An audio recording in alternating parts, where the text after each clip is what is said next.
Imagine an army marching across endless plains, leaving behind only silence and the stench of death. An army bound not by loyalty, not by faith, but by the will of one man. He was not content with mere victory, nor satisfied with the spilling of blood. He sought something darker, something that would shatter the very spirit of his enemies and bend his own soldiers into creatures stripped of humanity. Historians still debate whether he was a man of flesh and blood, or a myth born from the nightmares of survivors. Yet, in the chronicles of war, whispers remain of a general who forced his own warriors to consume the flesh of their fallen enemies. To kill was not enough, to humiliate, to desecrate, to turn hunger into a weapon of terror. This was his true strategy. And in that horror lies our story. He was known by many names: the Devourer, the Flesh General, and to his enemies, simply the Carrion Lord. His true name is lost to time, buried beneath layers of fear, silence, and deliberate erasure. But his legacy remained, carried in hushed tales told by trembling voices of those who claimed to have seen his armies pass.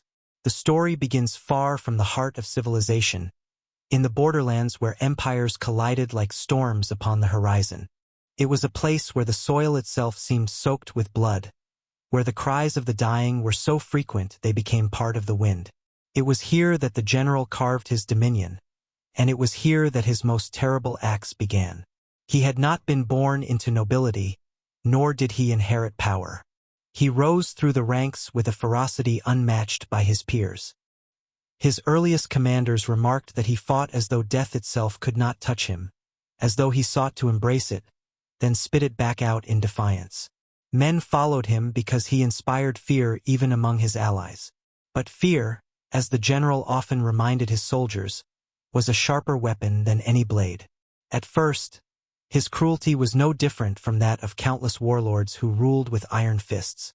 Villages were burned, prisoners executed, fields trampled beneath war horses. Yet soon a pattern began to emerge. He demanded from his men not only obedience in battle, but obedience in rituals, strange, horrific rituals that blurred the line between war and worship. And it was through these rituals that his legend of flesh began. One evening, after a particularly brutal skirmish with a rival clan, the general gathered his soldiers around the corpses of their fallen enemies. The air was thick with the smell of blood and fire, and silence weighed heavily upon the men. Then, with a voice that cut through the night like a blade, he commanded them to feast. At first, the men hesitated. They thought it was a cruel joke, a test of loyalty. But the general's eyes did not waver.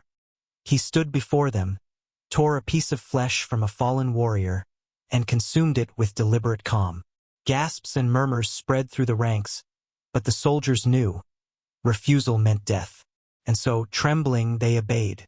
That night became the beginning of a ritual that would forever stain the memory of his army. Eating the flesh of the defeated was no longer an act of desperation, but of domination. It was meant to strip the enemy not only of life, but of dignity, to transform their very bodies into symbols of power for the victors. The soldiers who survived those nights of terror would never forget the taste. Some claimed they could still feel the eyes of their enemies watching them, even long after the flesh was gone. Others swore that the act changed them, that once they consumed human meat, they were no longer men, but beasts bound forever to their general's will. And thus an army was born, not merely of warriors but of predators. Wherever they marched, terror marched with them. Villages did not fear defeat. They feared what would come after. For death was no longer the worst fate. This is where the tale begins, with a general whose cruelty eclipsed imagination, and with an army that devoured more than flesh. They devoured the very humanity of all who crossed their path. The general's rise was no accident of fate. He had studied the nature of men with the same hunger with which others studied maps of terrain. Where most commanders saw numbers, formations, and supplies, he saw something more potent, the fragile spirit that lurked beneath armor and steel. He believed that a man who fears dishonor will flee faster than a man who fears death. And thus, he crafted his army not only as a force of destruction, but as an engine of terror. His campaigns spread outward like cracks in shattered glass. Small tribes and wandering clans, who had once resisted countless raiders, fell almost without resistance when word of his rituals reached them. Villages whispered of men forced to devour the bodies of the slain. Warriors trembled at the thought of dying, not because they would lose their lives, but because their very flesh might be consumed, their identities erased in the most humiliating way imaginable. There are stories of entire towns that opened their gates before his banners even appeared on the horizon. They preferred chains and slavery to the shame of being butchered and feasted upon. In one northern settlement, it is said the inhabitants burned their own dead and scattered the ashes, fearing that if the general captured the bodies, he would use them for one of his ghastly rituals. Such was the power of his reputation. He waged war with shadows as effectively as with swords, but terror, while sharp, cuts in many directions. Among his own soldiers, unease grew with every ritual. At first, they obeyed because they feared the general more than they feared the dead. When he stood before them, eyes burning with something beyond human comprehension, and tore flesh from bone with deliberate calm, they followed suit. Yet once the fires dimmed and silence returned to the camp, whispers began to stir. Men spoke of nightmares that haunted their sleep. They dreamed of the faces of their victims, half-burned, half-consumed, rising from the earth to drag them into darkness. Some swore that the screams of the eaten clung to their ears, echoing even in silence. Others admitted to feeling sickness clawing at their stomachs, as if their very bodies rejected what they had been forced to swallow. Still, none dared speak openly against the general. He was more than a man in their eyes. His uncanny presence unsettled them, as though he could pierce the mind of anyone who dared question him. Many believed he could smell treachery before it was spoken, and they were not entirely wrong. His instincts for betrayal were as sharp as his sword, and he proved it with ruthless precision. The breaking point came during the northern campaign. The tribes there were fierce, hardened by generations of survival in the harsh forests and frozen plains. For the first time in months, the general's army faced real resistance. Battles dragged longer than expected, and casualties grew. Tension spread through the ranks like disease. It was in this climate of exhaustion and doubt that the first conspiracy was born. 3 captains, hardened men who had once fought proudly at the general's side, met in secret under the cover of darkness. They were bound not only by shared disgust at the horrors they had committed, but also by a desperate hope that, without the general, the army might break free from its curse. Their plan was simple and brutal.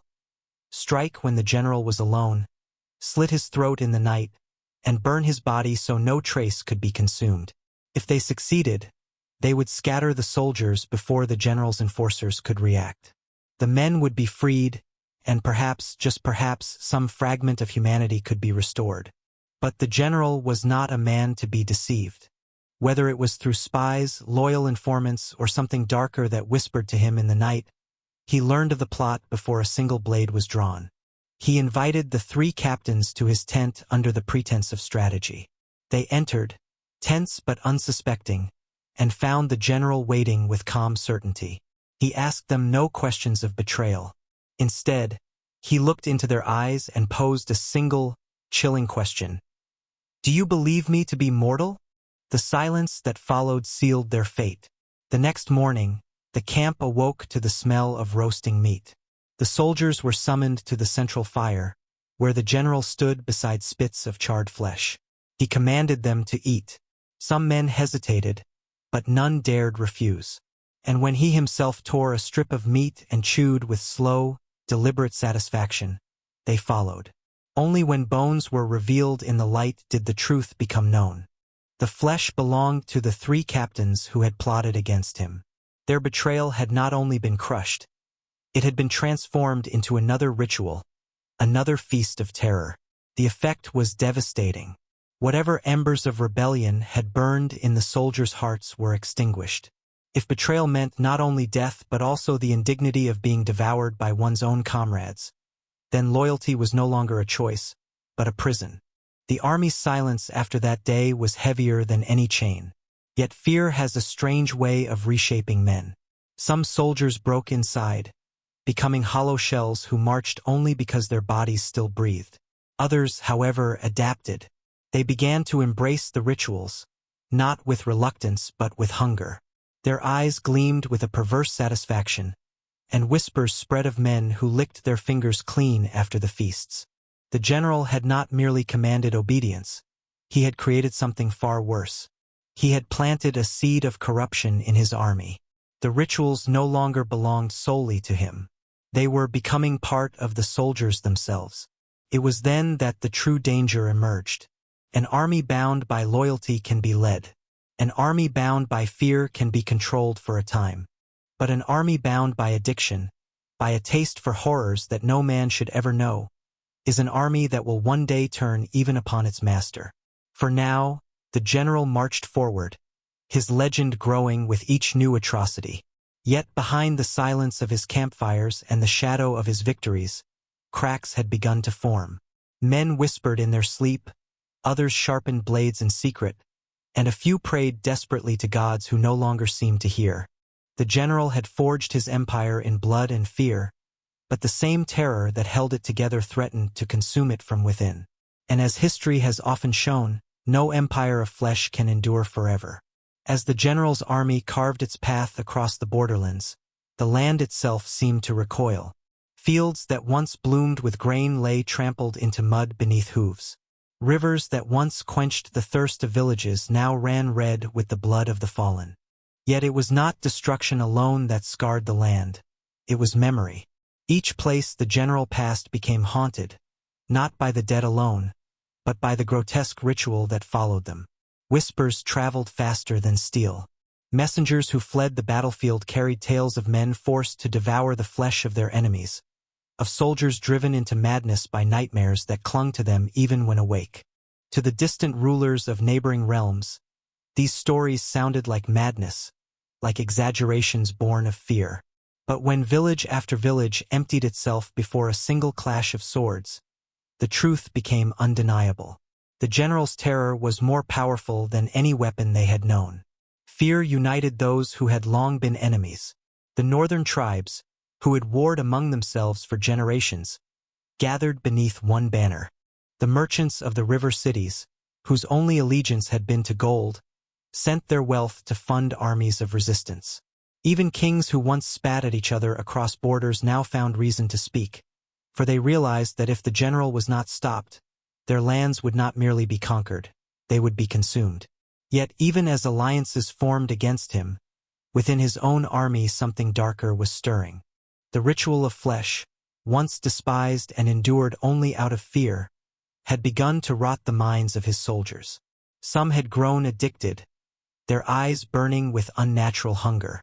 They whispered among themselves that eating the enemy gave them strength, that it passed into their blood like stolen power. Others, however, sank deeper into despair.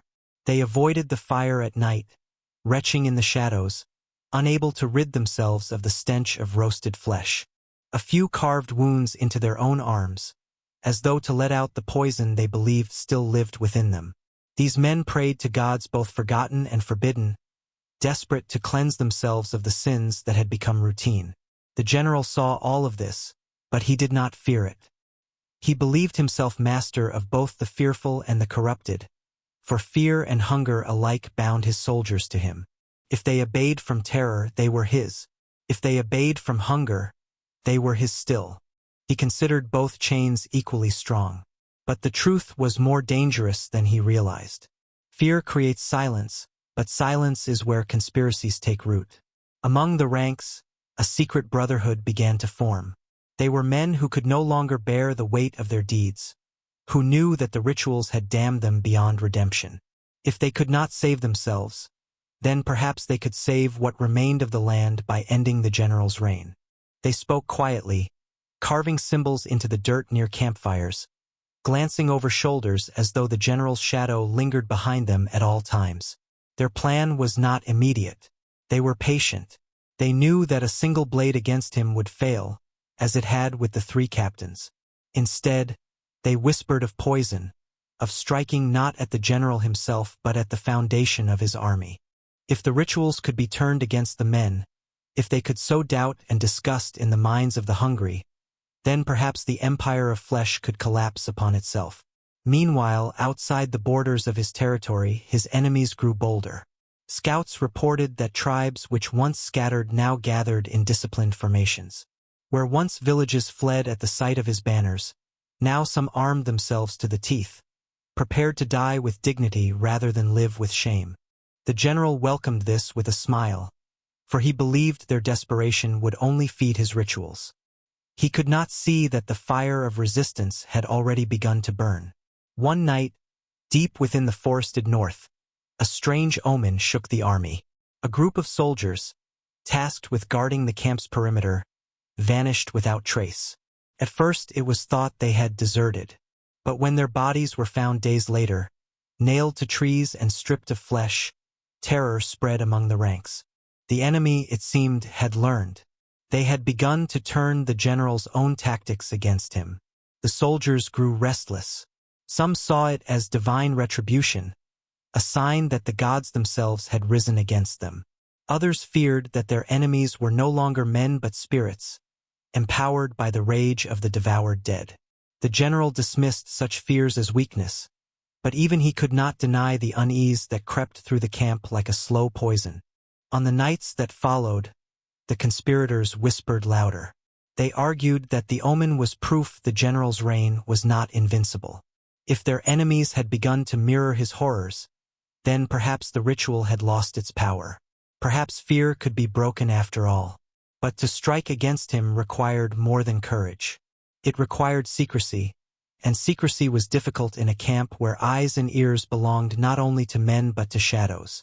The general's spies moved silently, listening, reporting, feeding their master's paranoia. And whenever suspicion arose, men disappeared. Their absence was explained by desertion, but all knew better.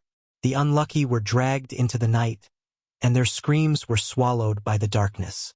The conspirators waited. They had no choice. Each day they marched.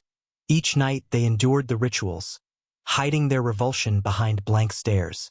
They waited for the moment when the general's confidence would blind him, when his enemies would press him harder than ever before. And that moment was approaching. The coalition of northern tribes had rallied an army larger than any the general had faced. They moved swiftly, striking supply lines, harassing scouts, forcing him to fight not against scattered clans but against a force united by vengeance. For the first time, the general felt resistance not just of bodies but of spirit. The shadow of inevitability began to crack. The conspirators sharpened their knives. The enemies sharpened their spears. And above it all, the general, still cloaked in arrogance, believed himself untouchable. What he did not know was that both within and without, the walls of flesh he had built around his empire were beginning to rot. The end had not yet come, but the taste of downfall was already in the air. The coalition of tribes and kingdoms moved like a storm across the horizon. Messengers carried word that they were countless, bound together by vengeance. Their banners painted not with symbols of power but with the names of villages erased by the general's hunger. For once, his enemies did not scatter. They marched to meet him, determined to end his reign or perish in the attempt. The general welcomed the news with a smile. To him, a large army meant a larger feast. He believed that terror would once again shatter the spirit of men, that at the sight of his rituals, their courage would collapse as it always had. But he failed to see that terror had already begun to lose its edge. When a people have lost everything, when they have nothing left but vengeance, fear becomes powerless. The battlefield was chosen in the shadow of a great forest, a wide plain where the northern winds howled like wolves. The general lined his soldiers in formation, their armor blackened from smoke and their eyes hollow. Among them were those who obeyed only because fear chained them, and others who hungered for the ritual with an obsession that bordered on madness. The air itself seemed poisoned, heavy with the memory of flesh burned and consumed. The enemy appeared at dawn, thousands upon thousands, more than the general had expected. They carried no silence. Their war cries shook the air, a roar of defiance that seemed to reach the heavens. And as the sun rose, it cast light upon something that struck even the general's men with dread. The enemy banners were adorned not with beasts or symbols, but with bones. Skulls of the devoured had been fastened to their poles, faces of those whose bodies had been consumed. It was as if the dead themselves had returned to war. The battle began with thunder. The two forces clashed in waves of steel, the cries of the dying mingling with the pounding of drums. At first, the general's army fought with their usual brutality, cutting through flesh with a savagery born of fear. But the enemy did not break. They did not scatter. They fought as though every death was an offering, as though each wound only deepened their resolve. The general rode among his men, his presence a dark flame. He shouted of victory, of the feast to come, promising them glory in the consumption of their enemies. But his words, once enough to bind them, now fell heavy into silence. Some men obeyed, striking harder at the enemy. Others hesitated, their blades faltering, their eyes flicking not to the foe but to the shadows within their own ranks. For on that day the conspirators acted. At the height of the battle, when blood ran like rivers and screams filled the air, they spread their whispers. They shouted that the general was no demon, no god, but a mortal who feasted on fear and lies. They accused him of damning their souls, of turning them into beasts. And in the chaos of battle, such words carried more weight than swords. Some soldiers, already broken by nightmares and guilt, threw down their weapons. Others turned upon their comrades, striking those who still obeyed. Confusion spread through the ranks like fire through dry grass. The general, sensing betrayal, roared with fury. He cut down those who faltered, his blade moving with the strength of madness. He screamed that they were weak, that they had forgotten the power of the flesh, that only through him could they be feared. Yet even as he killed, the eyes of his men changed. No longer did they see a master cloaked in shadows. They saw a man, blood-soaked and desperate, clinging to a power that was crumbling beneath him. The enemy pressed harder, their chants rising above the clash of steel. For the devoured, they cried, invoking the names of the dead. It was as if the very ground fought against the general, dragging at his men, turning their fear into ash. At last the conspirators struck. As the general fought at the front, 3 of his own men approached from behind. They had sworn no blade could pierce him, but they no longer believed in his invincibility. Their knives plunged into his flesh, not once but many times, tearing him from the saddle. He fell to the earth with a scream that was more rage than pain. His soldiers froze. Some rushed to defend him, but others held them back. For the first time, the army was divided not by fear, but by choice. The chains of terror had shattered. The general lay upon the blood-soaked ground, his breath ragged, his eyes burning with hatred. Even dying, he cursed his men, calling them traitors, cowards, beasts unworthy of his command. He swore that his spirit would haunt them, that they would never escape the taste of flesh he had forced upon them. But his words carried no weight. The conspirators did not let him finish. With deliberate cruelty, they cut his tongue from his mouth, silencing him forever. Then, in a final act of defiance against all he had built, they ordered his body burned. No flesh would be eaten, no ritual performed. His corpse was reduced to ash, scattered by the northern winds, leaving nothing for his followers to worship. The battle did not end immediately. Many of his loyalists fought to the death, unable to live without the chains that had bound them. But others surrendered, falling to their knees, weeping as though awaking from a nightmare. When the smoke cleared, the army of the general was gone, broken, scattered, devoured by its own corruption.